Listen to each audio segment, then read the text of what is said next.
Good morning and welcome to Mix Matters on 101.9 The Mix. I'm Susan Winseck. Back to school time. On today's show, a professional helps us get the kids and the family organized for the new school year. Welcome to our show. A new school year means we have a new opportunity to help our kids get organized. Many of us who are parents might benefit from some pointers as well, so we are getting professional help this morning. Our guest is Amy Traeger. She's president of the Chicago chapter of the National Association of Professional Organizers, known as NAPO. Welcome to our show, Amy. Thank you. Thanks for having me. So how does one become a professional organizer? Well, there's really no exam or test that says you can or can't be a professional organizer yet, but there is one that can certify you as a professional organizer. Not all organizers choose to become certified, but if you do want to be certified, it's a written exam that you have to be eligible to sit for, and there are classes to take to prepare you and books to read and things like that. Lots of education out there for the organizer in training. What are some of the questions they have on the test? Well, some of them are ethical or legal behaviors because we all of the members of NAPO follow a code of ethics, and we're pretty strict about that, of confidentiality and things like that. But there's also best practices of different types of situations that an organizer might be in, of different types of organizing projects that you want to make sure you have the base knowledge of how best to help your client. So you don't go telling people what you find in our closets as you go digging around organizing. It's all confidential. Good to know. And have you always been an organized person? Has your sock drawer always been neat? It has, yeah. I was definitely the kid that when I was bored when I was little, my mom would say, well, you can clean out the junk drawer, and that sounded very exciting all the time. That wasn't a punishment for you, no, huh? Not at all. Well, it sounds like you found your niche. I did, yeah. What are some of the projects that you work on? I pride myself on being a generalist, so I help people with any areas of their home and any areas of the office. So it could be clothes, dishes, paperwork, all of it. There are organizers out there that specialize, though, so if you have a particular type of project, you can find one that specializes in paperwork or computer files or kitchens, things like that. All right. Again, our guest, Amy Traeger, president of the Chicago chapter of the National Association of Professional Organizers. So let's talk about helping our kids get organized. It's a fresh start, new school year. You want to stay ahead of the paper trail. Definitely. And all those projects and papers and homework and book bags. Yeah. So where do we start? Well, like you mentioned, paper starts flooding into the house when school starts. Kids have homework that they're bringing in. They have papers that need to get signed and returned back to school. And there's letters that are for parents, all kinds of things. So the most important thing is to have one spot in the house where it goes so that you're not searching all over every room, going through piles when you have to find something. And it so not only lets mom and dad have one particular spot to check on the kids to see if there's anything they need to sign or read over, but it also helps the kids when it's homework time, they only have to go to one spot. So we want to make sure all that paper gets collected in one little area in the house. Sometimes letter holders or paper trays help depending on the age of the child. A folder or a binder might be useful. And some of it depends on which area of the house you decide to have that, whether it's the child's desk or a spot in the kitchen. It's useful to also have supplies nearby, pens, pencil, calculator, things like that they might need. So sometimes a little desk area or a little cart even with paper and supplies and things like that is useful. So you might suggest your kid get in the routine. As soon as they get home, pull all the important papers out of their book bag and put them in the tray. Definitely, yeah. Routine is key to keeping organized. So even if you have a great system set up to begin with, if you don't follow through with it, you're going to lose the battle pretty quickly. So you really have to get in the habit. It might be difficult at first and feel a little awkward because you're not used to it, but it's like anything that you want to make habit.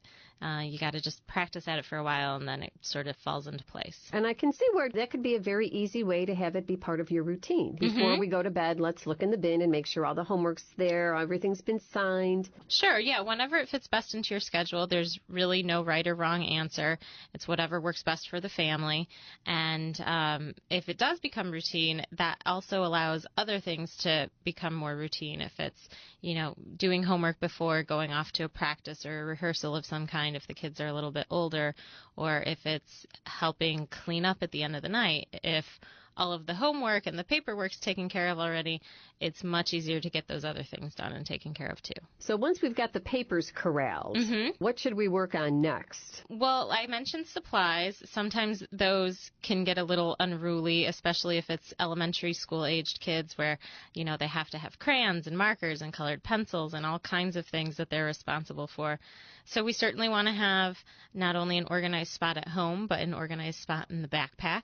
It could be a pencil box, could be a baggie, could be some sort of Ziploc or thing like that, to corral all those things so there aren't little pieces of broken crayons and pencils at the bottom of the bag. So every time they dump it out, pieces go all over the floor and that sort of thing.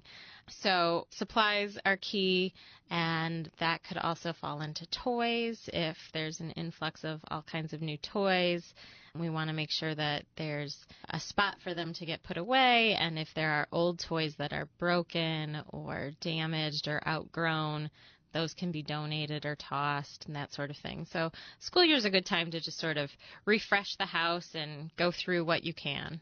I'll tell you, I just get excited walking in stores and seeing the school supplies out there. And I can't resist. I always have to check them out, see what's new in the way of folders and pens and markers and things. It's pretty exciting for a lot of us, I think. Yeah, lots of fun products out there in colors and styles to suit everybody. And good prices, too. Pens for a penny, things like that. Right. You want to be careful of getting too much on some of those deals because you want to make sure whatever you're buying, you have a space to store it at home.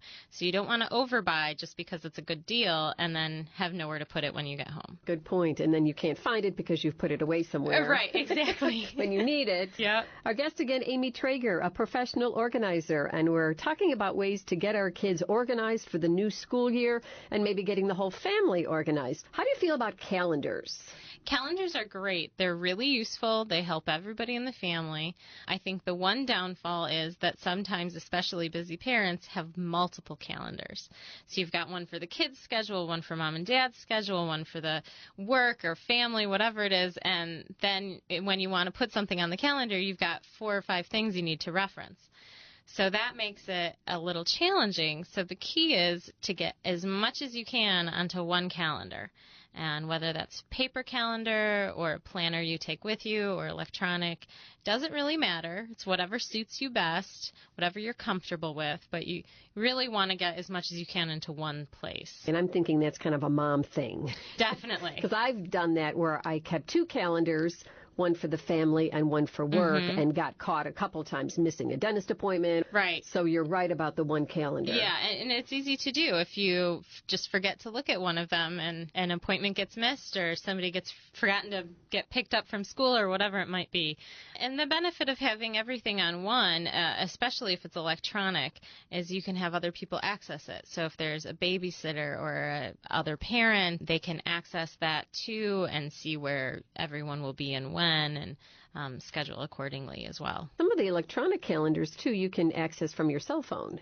Yeah. Which makes it real sweet. If you're trying to set up a doctor's appointment or something, you can see what else is going on. And the key really is just to make sure you're comfortable with whatever system you're working with so that if you do have an electronic one, you know how to edit it and change times or locations. And I usually suggest for paper calendars to write it all down in pencil in case something changes. You don't have all these cross-out marks all over the place. You can just erase it and write it down where it's supposed to go. How do you feel about kids having their own calendar and keeping their own schedule that way? I think it's really great practice, especially if they're a little bit older, 4th, 5th grade, where they might start having multiple after-school activities or even before-school activities.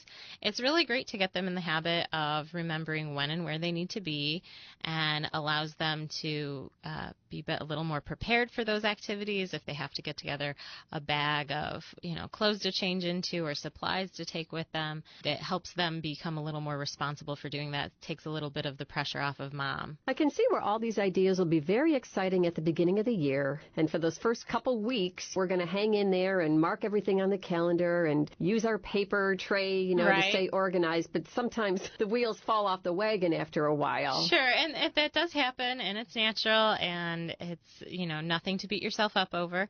But you do want to acknowledge it and do your best to get back on track. Sometimes you might need a little touch-up, or sometimes the system that you originally set up maybe needs to get readjusted if you're getting more paper than you anticipated during the year, or a new activity was added to the calendar, something like that. So it's perfectly fine to readjust, shift the homework location to a different room if you have to, something like that. There's nothing wrong with that, but you just want to make sure you keep with some kind of system so that you can get back on track. Good ideas. What else, Amy, becomes a big issue that we need to address or that a professional organizer can help us with? Well, a lot of times with back to school especially, it means that the kids are going shopping for a back to school wardrobe. So there's a whole new line of clothes or uniforms coming into the house, and sometimes that means we don't have the space to put them, whether it's in a closet or a dresser.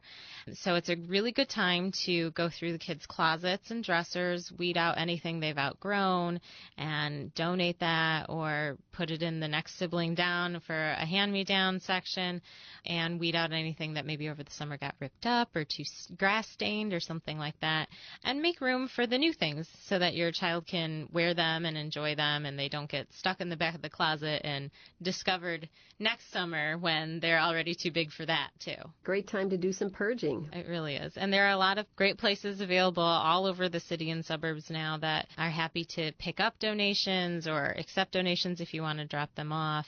A lot of places give you tax receipts if you want to take a donation write-off. So it's a good time to do that. Great. Anything else at this time of year? Any other pointers? It really just is all about routines, whether it's clothes or schoolwork or putting away the dishes every day or cleaning up toys at night. Really, an organizer not only helps you create the systems that are going to best work for you and your family in your home or office, but it's about teaching everyone those skills to maintain it on their own. The first thing when I think about, okay, we're all going to get organized, is going to the store and buying a bunch of stuff. And sometimes there is a product or two that you might need that's really going to maximize your space, but it's not always the case. So really, I suggest to people that they go through their things first, weed out anything they don't want, and see what's left.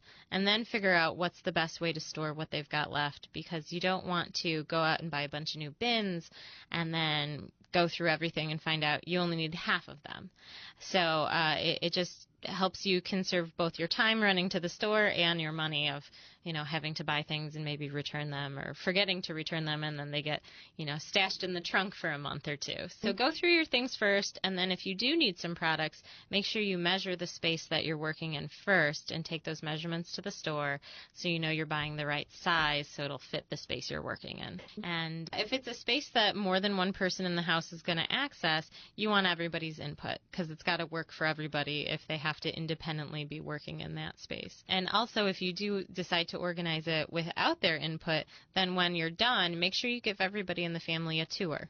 So let them know where everything went and where it's expected to be put back, and let them see and ask questions and find the things they need to find before they're let to run loose again in the area. And what about all those papers, those great A-plus papers that are going to be coming home, or that fabulous artwork? Yeah. What's your recommendation for that stuff?